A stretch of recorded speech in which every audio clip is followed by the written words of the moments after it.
Oh shit. Oda got the idea for Corazon from Eddie Griffin. Remember that goddamn movie Undercover Brother? When they had like this black agency that and one of the spies wound up getting turned out by the white girl, had him at the country club eating sandwiches with extra mayonnaise with the sweater wrapped around his neck and all that other bullshit. He had to stop speaking Ebonics. Man, that was crazy. I think Oda seen that movie and that's what made him do this episode. Anyway, Corazon, he's got a room just like Law. You know how Law uses room in order to use his powers? But Corazon can make rooms except they'll be silent. So you can't hear. That's his devil fruit power. Anyway, he explains to Law that the D's are basically sworn enemies of the Tenryubito and the world government, to be more precise. All of that, they're sworn enemies. They have a vow to take them down. I wonder how that works with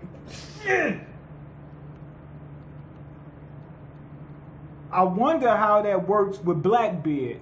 Because Blackbeard doesn't seem to give a damn about anybody.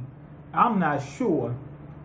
And it looks like the other D's either, like some D's work with the world government, but they're trying to do the right thing. Then you got other D's that don't, you know what I'm saying, that's in direct opposition to the world government, especially like Monkey D. Dragon. So I wonder how that works. Anyway, Doflamingo, he's a Tenryubito to his core. What's his name? Corazon said that he flipped out, turned evil at some point. I think what happened was he was a Tenryubito from the beginning. He picked up that bullshit and just ran with it. His parents wasn't with it. His parents was like good, upstanding people. Shit. And he picked up that Tenryubito shit. Like he thought that humans were less than him and things of that nature and all that. He thought he was God. Well, that's what they said. They even used that term, God. They said they're God body. Anyway, they told stories to the people, to the kids up there in Mary Jo, that the D's will come kill you if you're a bad kid and stuff like that.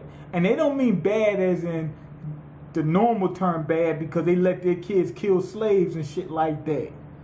But they mean like just go against, the values of that society. Any type of values that they have, their values are different from ours. Real different. Anyway, so the D's are going to come after them or whatever. That pretty much solidifies that. Law is going up against Doflamingo right now, so that solidifies that. They're at wars with the D's. Anyway, Law runs off and he says he's going to tell Doflamingo that Corazon can talk and that he's been undercover this whole time. And Corazon, there's this one real funny part. He's talking to Corazon and he said this whole thing was an act. And he said, yup, every last bit of it, right? But he set his shoulder on fire. And they said, oh, that part about me being clumsy, that shit. The part about me being clumsy is real. He said, that's the only part that's real. He said, I'm sorry, can't help it. Been doing this since I was a kid. Anyway, Corazon gets back to the ship. Law, he said that he was going to buy Buffalo and Baby Five some ice cream if they keep their mouth shut. And then turn around and ask Baby Five for the money for it. But anyway, Corazon gets back to the ship. And Doflamingo wasn't supposed to be there, but he popped up. And Corazon's like, oh shit. And the whole time he kept saying, I'm going to grab my shit and get the fuck out of Dodge fast. But then when he seen Doflamingo, he said, damn, it's over for me. And then Doflamingo said, get on the ship. Soru's coming. We got to get the hell out of here. And then he's looking like he doesn't know. And then Law jumps out from behind that staircase and tells him, oh, I didn't tell because you didn't tell on me, so I owe you one. He said, I'm repaying you. I'm paying you back. Now, here's the funny part. Law was messing with him. How do I know that? Because he could have told Corazon before he got there, I didn't tell Doflamingo. That way he would have felt comfortable. He wanted to see him shit himself before he told him that he didn't tell. That's the funny part. Like, he dropped, Corazon was so scared, he dropped to his knees and just sat there like, oh, thank God. That's how scary Doflamingo is to his own brother, his undercover brother. because he works with the world government some kind of way. I think he's a spy or something. Anyway, he kidnaps Law. Doflamingo goes on a run. Finds out that Corazon said that he took Law to go get him cured, and they're going to all these different hospitals. Nobody wants to help him because they're like, oh, white disease, oh my God, you know, they're scared to get it, you know, white leg and all that kind of stuff. Anyway, after so much trouble that Corazon went through, and he was crying at one point where he says, I'm not trying to help the D's or whatever, something to that nature, which is a very important part, because that means that Corazon really is rooting for the D's. He wants the D's to take out the Timberbitos. He said, am I doing this because he's a D or not? You know what I'm saying? So he knows that the D's are sworn enemies. Why would he help them? He wants them to shut down what's going on with the Timberbitos, which is important to Doflamingo's backstory. Doflamingo, I told you, he's Timberbito to the core, even though he's not with them anymore.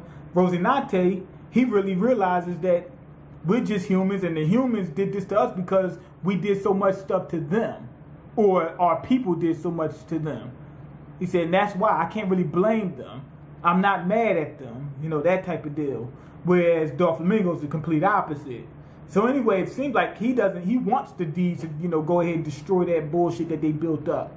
Then he starts crying for Law. He said, that's not the reason why I'm doing it, although that played a role in it. He says, I really care about Law, and I don't want to see him, you know, him go. He only got a year to live, you know. And he started crying, and Law started crying. He said, damn, somebody actually cares about me. Went ahead and made him a meal the next morning. Tastes like shit, but he made him a meal. Anyway, we cut back to the future, and Law's fighting Doflamingo, Luffy's fighting Bellamy. But that's where they cut it, you know, at that point. I think they're going to get back to it in just a second. But anyway, real good backstory, man. Corazon's a real good character. Like I was explaining, his development is the opposite of Doflamingo. He took the whole almost getting killed thing as, damn, this is what our people did to make these people like this. Or whereas Doflamingo says, these people are beneath me and they try to kill me, I'm going to kill all of them. So Doflamingo's really a Timberbito. And we should call him Rocinante. He's really like human or whatever. But real good backstory, heartfelt. Shit almost made me cry. And it was funny as hell at certain points. Like when Rocinante set his shoulder on fire. He said, yeah, this whole thing's an act. Set his shoulder on fire. Then the part when he had, when Law let him go ahead and talk to approach Doflamingo, knowing that he didn't tell him, and then Corazon just like, oh shit, you know, that type of thing. I would have been scared too. But anyway, go ahead and leave your comments. No, I'm gonna give this. I forgot to do the rating. I'm gonna give this a 5 out of 5. It was that good. But anyway, go ahead and leave your comments, like the video, subscribe, because I can't eat. I'm broke, nigga. I'm broke, and you got the power to change that. Corazon even blew up a couple hospitals for Law. He wasn't playing.